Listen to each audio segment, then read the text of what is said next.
मधुबन के बाबा,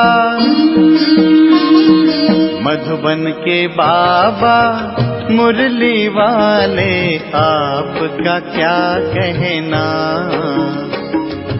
आपका क्या कहना। ओम शांति। आज 3 जून 2024 के साकार मधुर महावाक्य हैं। आज मीठे मीठे बाप दादा बोले, मीठे बच्चे, विश्व का मालिक बनाने वाले बाप को बड़ी रुचि से याद करो, याद से ही तुम सतो प्रधान बनेंगे। बाबा कहते, मीठे बच्चे, विश्व का मालिक बनाने वाले बाप को बड़ी रुचि से याद करो, याद से ही तुम सतो प्रधान बनेंगे।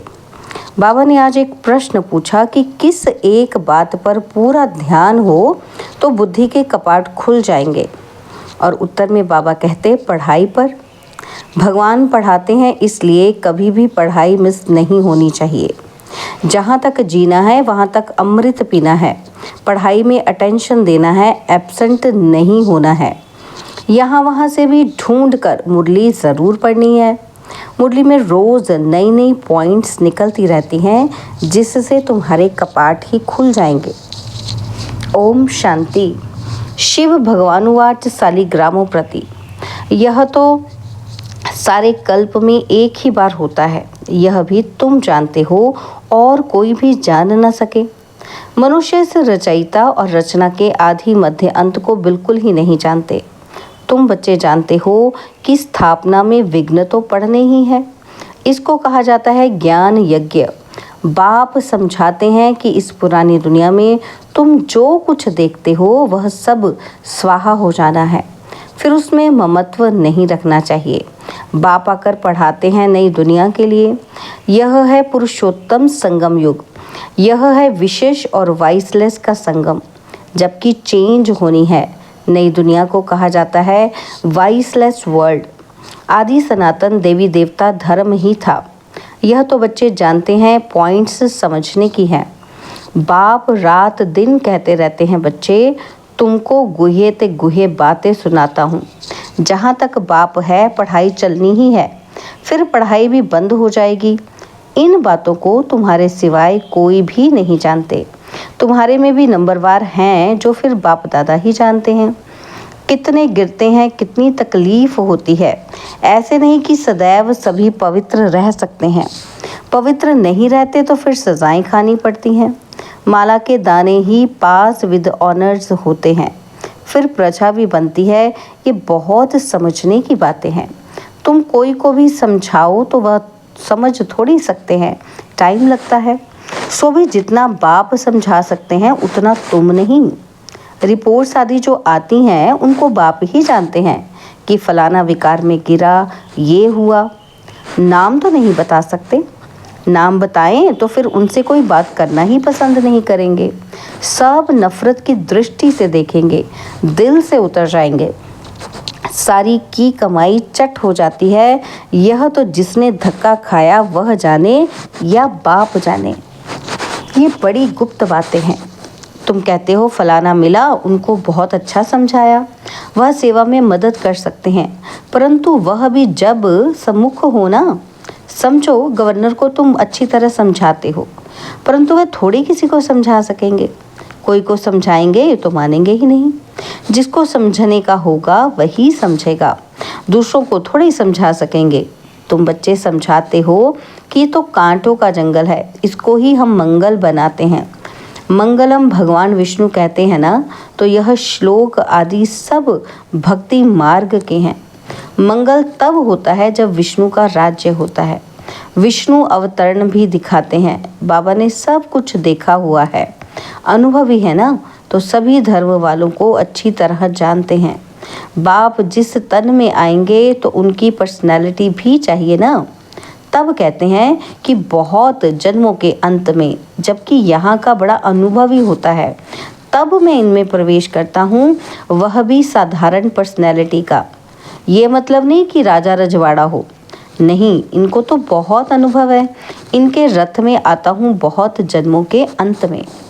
तुमको समझाना पड़े कि यह राजधानी स्थापन होती है, माला बनती है। यह राजधानी कैसे स्थापन हो रही है, कोई राजा रानी, कोई क्या बनते हैं।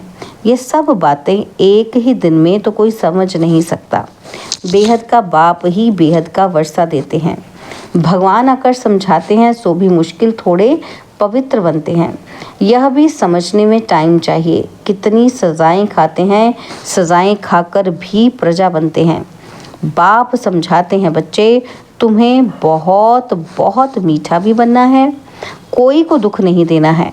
बाप आते ही हैं सबको सुख का रास्ता बताने, दुख से छुड़ाने, तो फिर खुद किसी को कैसे दुख देंगे। ये सब बातें तुम बच्चे ही जानते हो। बाहर वाले बड़ा मुश्किल समझते हैं। जो भी संबंधी आदि हैं उन सबसे ममत्व तोड़ देना है। घर में रहना है परंतु निमित्त मात्र। यह तो बुद्धि में है कि ये सारी दुनिया खत्म हो जानी है, परंतु ये ख्यालात भी किसी को रहता नहीं। जो अनन्य बच्चे हैं वह समझते हैं कि वह भी अभी सीखने का पुरुषार्थ करते रहते हैं, बहुत फेल भी हो पड़ते हैं। माया की चक्री बहुत चलती है, वह भी बड़ी बलवान है, परंतु ये बातें और कोई को थोड़ी समझा सकते। तुम्हारे पास आते हैं, समझना चाहते हैं यहाँ क्या होता है, इतनी रिपोर्ट्स आदि क्यों आती हैं। अब इन लोगों की तो बदली होती रहती है, तो फिर एक एक को बैठ समझाना पड़े। फिर कहते हैं ये तो बड़ी अच्छी संस्था है, राजधानी के स्थापना की बातें बड़ी गुह्य गोपनीय है। बेहद का बाप बच्चों को मिला है तो कितना हर्षित होना चाहिए। हम विश्व के मालिक देवता बनते हैं तो हमारे में दैवी गुण भी ज़रूर चाहिए। एम ऑब्जेक्ट तो सामने खड़ी है, यह है नई दुनिया के मालिक। यह तुम ही समझते हो। हम पढ़ते हैं, बेहद का बाप जो नॉलेजफुल है वह हमको पढ़ाते हैं। अमरपुरी अथवा हेवन में ले जाने के लिए हमको ये नॉलेज मिलती है। आएंगे वही जिन्होंने कल्प कल्प राज्य लिया है। कल्प पहले मुआफिक हम अपनी राजधानी स्थापन कर रहे हैं। यह माला बन रही है नंबरवार। जैसे स्कूल में भी जो अच्छा पढ़ते हैं उनको स्कॉलरशिप मिलती है ना, तो वह है हद की बातें। तुमको मिलती है बेहद की बातें। जो तुम बाप के मददगार बनते हो वहीं ऊंच पद पाते हो। वास्तव में तो मदद अपने को ही करनी है। पवित्र बनना है, सतो प्रधान थे, फिर से बनना है ज़रूर। बाप को याद करना है, उठते बैठते चलते बाप को याद कर सकते हो। जो बाप हमको विश्व का मालिक बनाते हैं उनको बहुत रुचि से याद करना है, परंतु माया छोड़ती ही नहीं है। अनेक प्रकार की किस्म किस्म की रिपोर्ट्स लिखते हैं। बाबा हमको माया के विकल्प बहुत आते हैं। बाप कहते हैं युद्ध का मैदान है ना, तो 5 विकारों पर जीत पानी है। बाप को याद करने से तुम भी समझते हो कि हम सतो प्रधान बनते हैं। बाप आकर समझाते हैं, भक्ति मार्ग वाले कोई भी जानते नहीं, यह तो पढ़ाई है। बाप कहते हैं तुम पावन कैसे बनेंगे। तुम पावन थे, फिर बनना है। देवता पावन है ना, तो बच्चे जानते हैं कि हम स्टूडेंट्स पढ़ रहे हैं। भविष्य में फिर सूर्यवंशी राज्य में आएंगे, उसके लिए पुरुषार्थ भी अच्छी रीति करना है। सारा मार्क्स के ऊपर मदार है। युद्ध के मैदान में फेल होने से चंद्रवंशी में चले जाते हैं। उन्होंने फिर युद्ध का नाम सुन तीर कमान आदि दे दिए हैं। क्या वहाँ बाहुबल की लड़ाई थी जो तीर कमान आदि चलाए? ऐसी कोई बात है ही नहीं। आगे बाणों की लड़ाई चलती थी, इस समय तक भी निशानियां हैं। कोई कोई चलाने में बड़े होशियार होते हैं। अब इस ज्ञान में लड़ाई आदि की तो कोई बात ही नहीं है। तुम जानते हो कि शिव बाबा ही ज्ञान का सागर है, जिनसे हम यह पद पाते हैं। अब बाप कहते हैं देह सहित देह के सभी संबंधों से ममत्व तोड़ना है। ये सब पुराना है।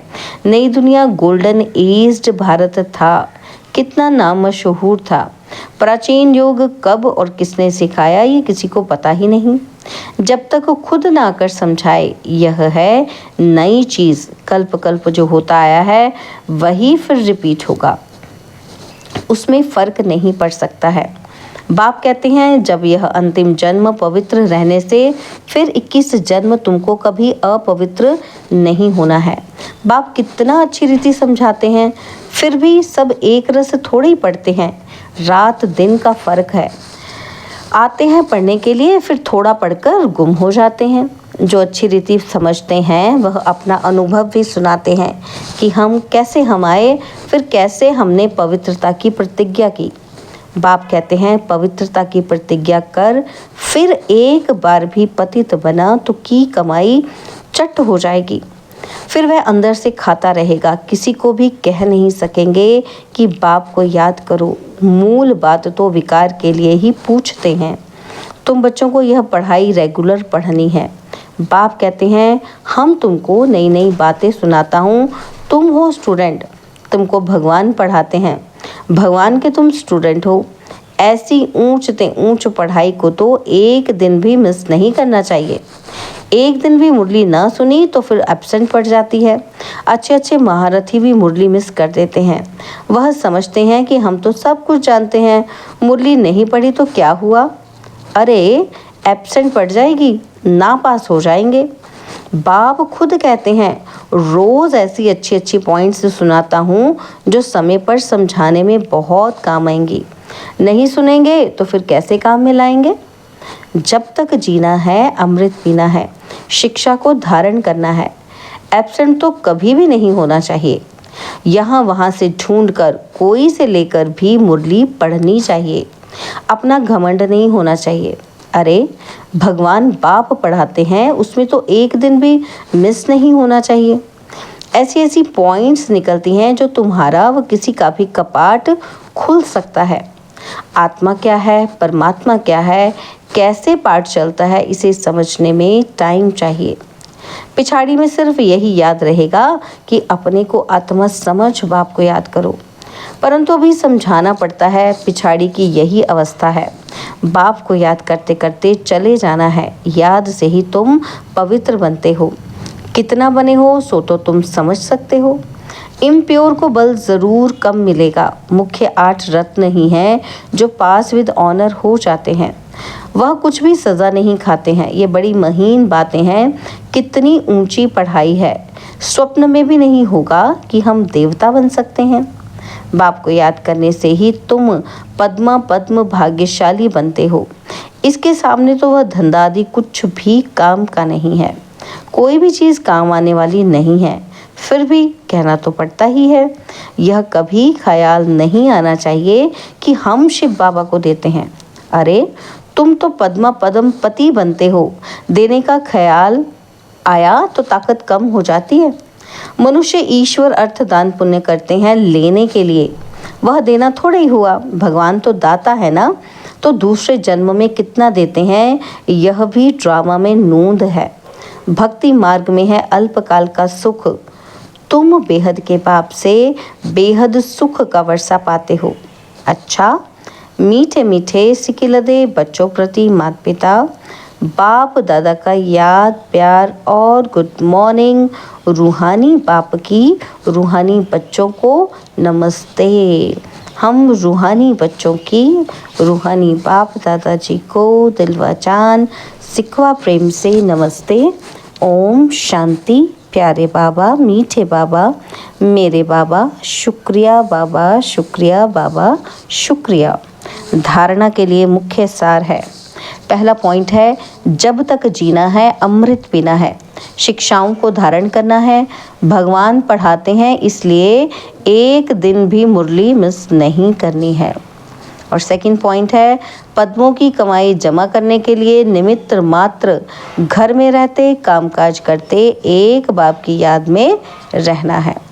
बाबा ने आज हमें वरदान दिया प्रसन्नता की रूहानी पर्सनैलिटी द्वारा सर्व को अधिकारी बनाने वाले गायन और पूजन योग्य भव। प्रसन्नता की रूहानी पर्सनैलिटी द्वारा सर्व को अधिकारी बनाने वाले गायन और पूजन योग्य भव। जो सर्व की संतुष्टता का सर्टिफिकेट लेते हैं वह सदा प्रसन्न रहते हैं और इसी प्रसन्नता की रूहानी पर्सनैलिटी के कारण नामी ग्रामी अर्थात गायन और पूजन योग्य बन जाते हैं। आप शुभ चिंतक प्रसन्न चित्त रहने वाली आत्माओं द्वारा जो सर्व को खुशी की, सहारे की, हिम्मत के पंखों की, उमंग उत्साह की प्राप्ति होती है, वह प्राप्ति किसी को अधिकारी बना देती है, कोई भक्त बन जाते हैं। स्लोगन है, बाप से वरदान प्राप्त करने का सहज साधन है दिल का स्नेह। बाप से वरदान प्राप्त करने का सहज साधन है दिल का स्नेह। ओम शांति। और अब यह एक बहुत अच्छी वीडियो भी जरूर देखें।